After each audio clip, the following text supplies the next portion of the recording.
Hello दोस्तों, मैं यशपाल स्वागत करता हूं आपको अपने इस यूट्यूब सेशन पे। जैसे कि आप जानते हैं, study by Pal YouTube channel पे आपको क्लास 9 से इंटर तक की पूरी सब्जेक्ट की तैयारी करवाई जाएगी। तो आज कौन सा चैप्टर है? क्लास 9 का साइंस है, चैप्टर 2 है। चलिए स्टार्ट करते हैं। जैसे चैप्टर का नाम ही है क्या हमारे आसपास के पदार्थ शुद्ध हैं। इस चैप्टर का नाम ही है क्या हमारे आसपास के पदार्थ शुद्ध हैं। अगर किसी सामान्य मनुष्य से पूछोगे तो क्या बताएगा शुद्धता का मतलब, कि किसी चीज में मिलावट तो नहीं है। अगर वैज्ञानिक की दृष्टि से देखोगे तो उनका कहना है कि अगर समान गुणधर्म के पदार्थ आपस में मिले हैं तो वो शुद्ध हैं। बाकी लोग क्या कहेंगे? वो तो यही कहेंगे कि अगर किसी चीज में मिलावट है तो अशुद्ध है। वो तो बता देंगे अगर दूध लेने जा रहे हो उसमें पानी मिला तो वो अशुद्ध है, यानी मतलब वो शुद्ध नहीं है। उनका मतलब ही यही है कि अगर मिलावट है तो अशुद्ध है। बाकी ऐसा नहीं है। वैज्ञानिकों का मतलब है कि अगर समान गुणधर्म के पदार्थ आपस में मिलाए गए हैं तो वो शुद्ध हैं। चलिए इसी को पढ़ते हैं। जैसे वैज्ञानिक की दृष्टि से शुद्ध शब्द का अर्थ है पदार्थ की शुद्धता से, यानी वैज्ञानिक का मतलब है कि अगर शुद्ध है पदार्थ, अगर या क्या है, शुद्ध शब्द का अर्थ है कि पदार्थ में शुद्धता होनी चाहिए, वो प्योर होना चाहिए। बाकी लोग क्या कहते हैं, उसमें मिलावट है तो इनप्योर है, अगर मिलावट नहीं है तो वो प्योर है। इसका मतलब एक साधारण व्यक्ति के शुद्ध पदार्थ का अर्थ होता है कि उस पदार्थ में कोई मिलावट तो नहीं है। अगर सामान्य आदमी से देखा जाएगा तो क्या कहेगा, उस पदार्थ में कोई मिलावट तो नहीं है, अदर पदार्थ तो मिलाया तो नहीं गया उसमें। जब वैज्ञानिक किसी पदार्थ को शुद्ध कहता है तो इसका तात्पर्य है कि उस पदार्थ के मौजूद कण समान रासायनिक प्रकृति हो, यानी समान रासायनिक प्रकृति, उसके प्रकृति जो रासायनिक प्रकृति हो समान प्रकार से हो। जैसे जल ले लीजिए, H2O का मेल से बनता है। तो ये सब वैज्ञानिकों का मानना है। अब बाकी लोगों का मानना है कि उसमें कोई अदर पदार्थ तो मिला नहीं है।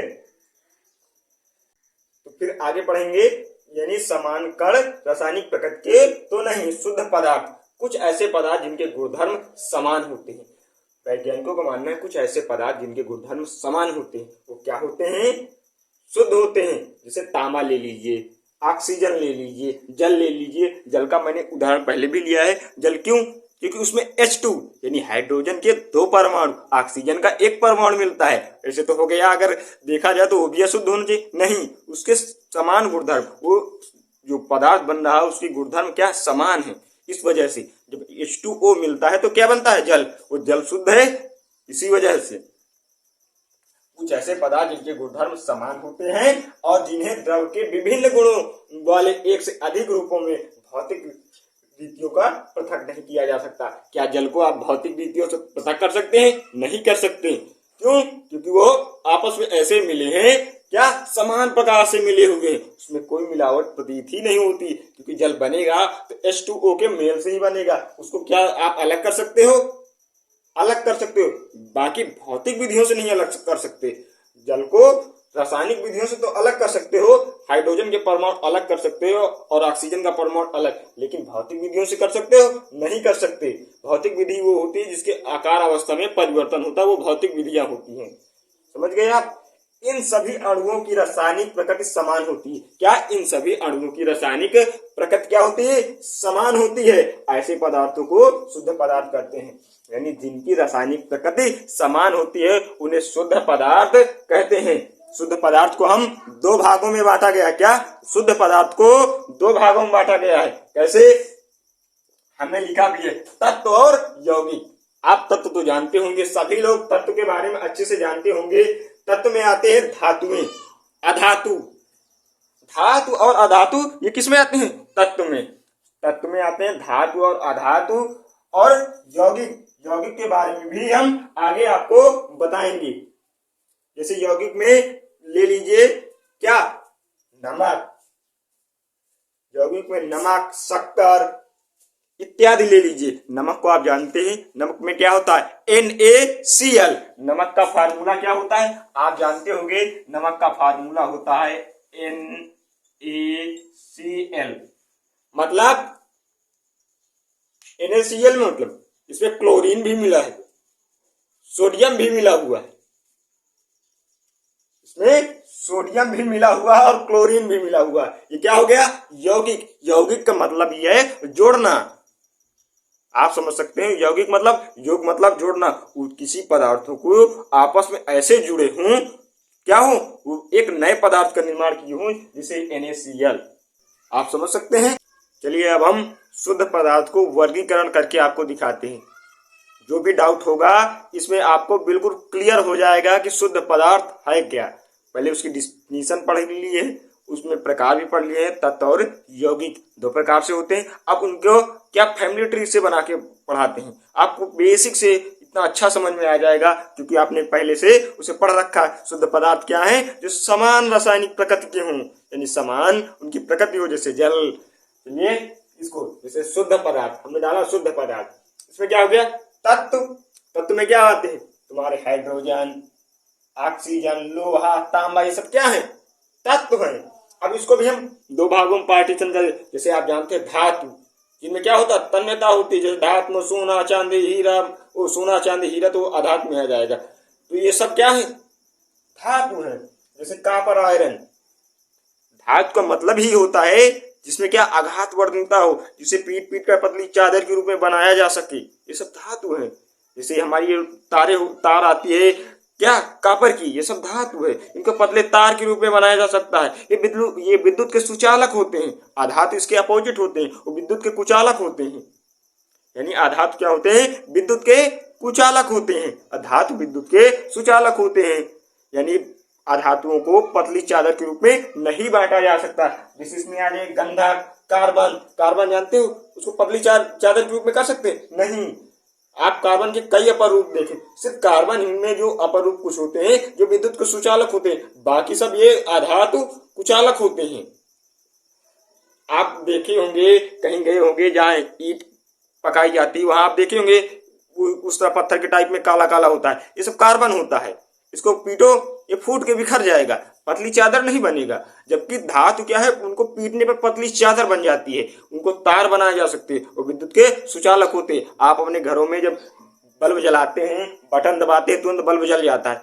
उसमें क्या है, उसमें जो तारे लगी हैं वो सुचालक है, विद्युत को प्रवाहित कर सकती हैं आराम से। धातु जैसे लकड़ी ले लीजिए, इसमें क्या विद्युत के सुचालक है, ये सब कुचालक हैं, धातु हो गई। और फिर यौगिक। यौगिक में जैसे मैंने आपको उदाहरण भी दिया है, नमक, सोडियम क्लोराइड, NaCl, यानी एक परमाणु Na यानी सोडियम का और एक क्लोरीन का मिलकर बनाता है। जैसे जल, आप ले लीजिए जल का H2O, शक्कर, ये सब क्या है, यौगिक है।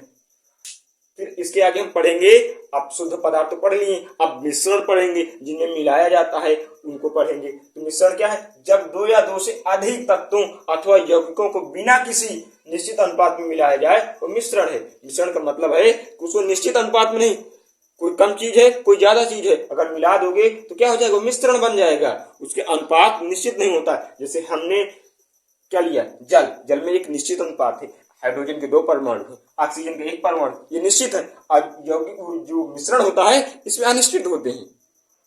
आप जैसे जान सकते हैं यौगिक में क्या है, आप देख लो, हाइड्रोजन की कितनी, 2 परमाणु, ऑक्सीजन का 1 परमाणु, इसमें निश्चित अनुपात नहीं होता। यही दिया गया है, जब 2 या 2 से अधिक तत्वों अथवा यौगिकों को बिना किसी निश्चित अनुपात में मिलाया जाता है तो क्या होते हैं, वो क्या कहलाते हैं, मिश्रण कहलाते हैं। और किसी नई वस्तु का निर्माण नहीं होता। इसमें क्या होता है, नई वस्तु का निर्माण नहीं होता। यौगिक में यानी शुद्ध पदार्थ में क्या होता है, नई वस्तु का निर्माण हो गया। रिलेट करो इसको, जितना रिलेट करोगे उतना अच्छे से समझ में आएगा। यौगिक में क्या है, एक नया पदार्थ बनता है, मिश्रण क्या है, नया पदार्थ नहीं पता। ऐसे पदार्थ को मिश्रण कहते हैं, समांगी और विषमांगी मिश्रण। जैसे वायु ले लीजिए, वायु में जानते हैं ऑक्सीजन भी है, नाइट्रोजन भी है, कार्बन भी है, मेथेन भी है, नियान, आर्गन, क्रिप्टॉन है। किसमें, वायु में किसी निश्चित अनुपात नहीं। आप देख लीजिए कि नाइट्रोजन 78%, ऑक्सीजन 30%, क्या निश्चित अनुपात है, नहीं। बारूद ले लीजिए, पीतल ले लीजिए, इस्पात यानी लोहा, जिससे हम लोहा बनाते हैं वो इस्पात होता है। इसमें क्या होता है, लोहा, कार्बन और अल्प मात्रा में क्रोमियम और मैग्नीशियम भी मिला होता है। किसमें, इस्पात में। कोई निश्चित अनुपात नहीं। जब लोहा निकाला जाता है तो इस्पात के रूप में निकलता है, उसे पृथक किया जाता है। चलिए अब नेक्स्ट पढ़ते हैं अगली स्लाइड में अब हम पढ़ेंगे क्या, समांगी मिश्रण। समांगी मिश्रण होता क्या है, जैसे इसमें लिखा कुछ मिश्रण शुद्ध पदार्थों की भांति, कुछ ऐसे मिश्रण भी हैं जो शुद्ध पदार्थों की भांति कार्य करते हैं। जैसे संपूर्ण समांगी मिश्रण का संगठक एवं रचना एक जैसी होती है, यानी जो समांगी मिश्रण का संगठक और रचना एक जैसी होती है। जैसे क्या ले लेते हैं, जल ले लीजिए और उसमें चीनी डाल दीजिए, उसको घुलाएंगे, वो क्या बन जाता है, समांगी मिश्रण। इसी को हम विलयन भी कह सकते हैं। उपस्थित सभी अवयवों की, इसमें उपस्थित सभी अवयवों की सीमाओं को पृथक पृथक रूप में देखा नहीं जा सकता। यानी समांगी मिश्रण जैसे विलयन को देखा नहीं जा सकता, उसी प्रकार से समांगी मिश्रण को भी देखा नहीं जा सकता। ये दो या दो से अधिक पदार्थों के आपस में मिलने से बने हुए समांगी मिश्रण को, जिसके प्रत्येक भाग की संरचना एक जैसी होती है, यह विलयन जैसा होता है। कैसे होता है, ये विलयन जैसा होता है, सेम विलयन जैसा होता है। समांगी मिश्रण को हम बड़े रूप में विलयन भी कह सकते हैं। जैसे चीनी जल का समांगी मिश्रण, चीनी और जल का समांगी मिश्रण होता है। जैसे विषमांगी मिश्रण पढ़ेंगे। विषमांगी मिश्रण क्या करता है, यह निलंबन की भांति कार्य करता है। निलंबन जानते हो, इसमें क्या होता है, बड़े बड़े आकार होते हैं निलंबन में, तो इसको पढ़ेंगे। जैसे विषमांगी मिश्रण की संरचना सभी स्थान पर एक जैसी नहीं होती। विषमांगी मिश्रण की जो है संरचना एक जैसी कहाँ होगी, जब उसके गुणधर्म अवयव अलग अलग होंगे तो कहाँ एक जैसी होगी, एक जैसी नहीं होती। द्रव में ठोस का निलंबन भी विषमांगी मिश्रण होता है। द्रव में अगर कोई ठोस कण डाल दिया जाए, उसका विलयन जो होता है वो विषमांगी मिश्रण होता है। जैसे क्या ले लीजिए, मान लीजिए जल ले लिया गया, उसमें डाल दीजिए पेट्रोल या केरोसिन, वो क्या करेगा, ऊपर तैरेगा। लकड़ी डाल दीजिए, वो क्या करेगा, तैरेगा, मतलब उसमें मिलेगा नहीं। समांगी मिश्रण में ऐसा नहीं था। अगर जल में आप चीनी मिलाएंगे, जल में जैसे एक गिलास ले लीजिए, इसमें जल है, मान लीजिए इसमें जल है, इसमें क्या है, इसमें चीनी के कण मिलाएंगे, वो आप मिल जाएंगे। बाकी इसमें ऐसा नहीं है, इसमें क्या है, ये ऊपर तैरेंगे। जब पानी में पेट्रोल डाल देंगे तो क्या होगा, ऊपर तैरेगा। कैसे, चमकीला कलर दिखाई देगा पूरा, उसी की बात कर रहे हैं। ये द्रव में ठोस का निलंबन भी विषमांगी मिश्रण होता है। दो या दो से अधिक अमिश्रणी द्रवों को मिश्रण विषमांगी मिश्रण होता है। जैसे पेट्रोल और जल और रेत, यानी रेत को भी अगर जल में डालोगे वो दिखेगी, एक टाइम आएगा वो बैठ जाएगी। बाकी ऐसे समांगी मिश्रण में नहीं है कि एक समय आने पर वो बैठ जाए। तो आई होप यह टॉपिक आपको अच्छे समझ में आ गया होगा। मिलते हैं नेक्स्ट वीडियो में, तब तक के लिए जय हिंद, जय भारत। पढ़ते रहें, मुस्कुराते रहें।